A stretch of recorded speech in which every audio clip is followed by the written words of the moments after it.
เดินทางไปกันครับ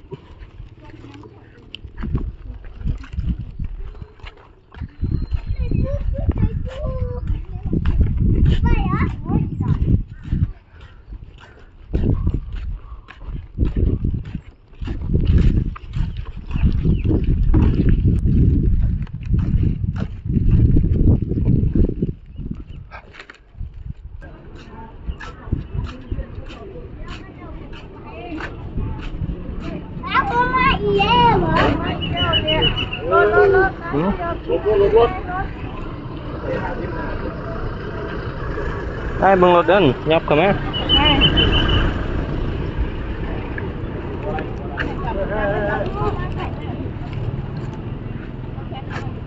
ต้องง่ายภาพไปรถ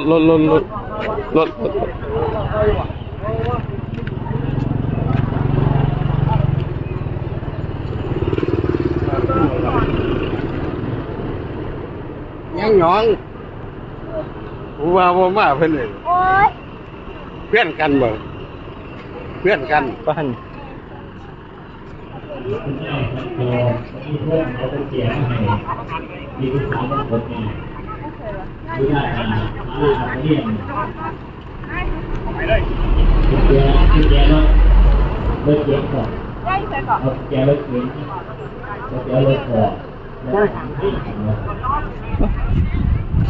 ระวังรถ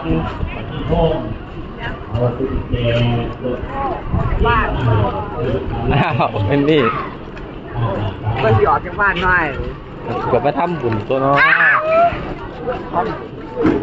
ได้ฝันไหลลงทางกู้ฝันไหลลงทางเฮ้ยกินแล้วป่ะพุ่มไม่ได้กินแล้วป่ะยังอยากให้ยังพ่อของเด็กชายวิรพัฒน์ท่านซื้อ40 บาทพ่อของแม่อน้อง40 บาทพ่อของแม่วิสาบ้านโพ40 บาทพ่อของแม่อ่อนบ้านมาท่านซื้อตะไคร้ม้าไหม100 บาทคุณพ่อที่ออกไปที่ไหนตัวถวายไปได้นะคะ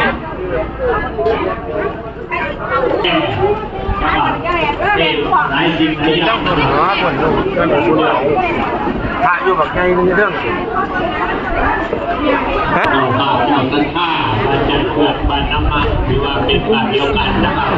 ก็รับแขกพี่น้องทั้งในทั้งไทยนะครับ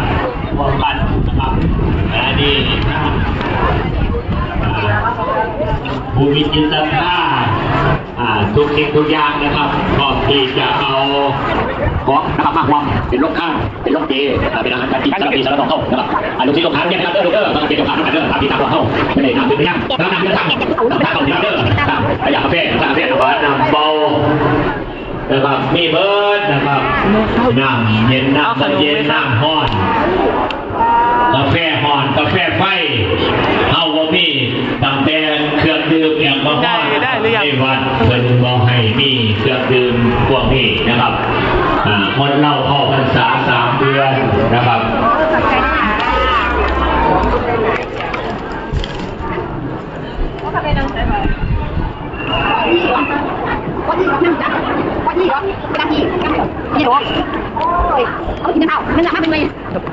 ได้ดินี่ไม่ได้กันเลยครับนี่ก็ร้านของพวกเธอคนดูครับพิธีการทำบนศาลาการคนขาในพิธีตามพระพุทธเจ้าที่ท่านเราก็กราบพระนานิพนธ์เสด็จนะครับขึ้นไปบนศาลาการเรียนนะครับขออนุญาตได้นะพอเป็นหลอกเจอนะคะเด็กทั้งหมดบริจาคถวายเงินมาได้ที่ต้องการเกิดดีนะคะขอบคุณของผู้ให้บุญผู้ขันติสาเพราะว่าการได้หลายคน100 บาทขอบคุณของผู้เด็กของผู้เด็กมากเลยการได้เงิน200 บาทขอบคุณของแม่ที่การจองการย่าง100 บาทขอบคุณของผู้หาทอดผู้ดีใส่บาตรการผู้ใหญ่200 บาทพ่อแม่พี่น้องคนไหนนะคะและสุขหน้าบุญร่วมนะคะกับพ่อแม่พี่น้องญาติที่ได้เป็นเจ้าของโรงทานรวมกันทุกคนนะคะให้ได้บุญหลายๆให้ได้มีอานิสงส์หลายๆเยอะๆนะคะสูงก็ได้แต่ให้สูงยิ่งขึ้นไปนะคะ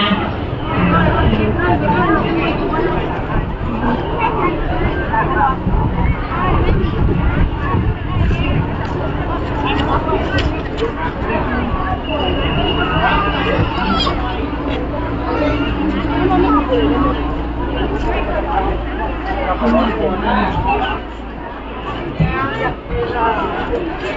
้าวยี่เก้าครับครับ ที่ดู เออเวลา คอย ไม่ได้ นายก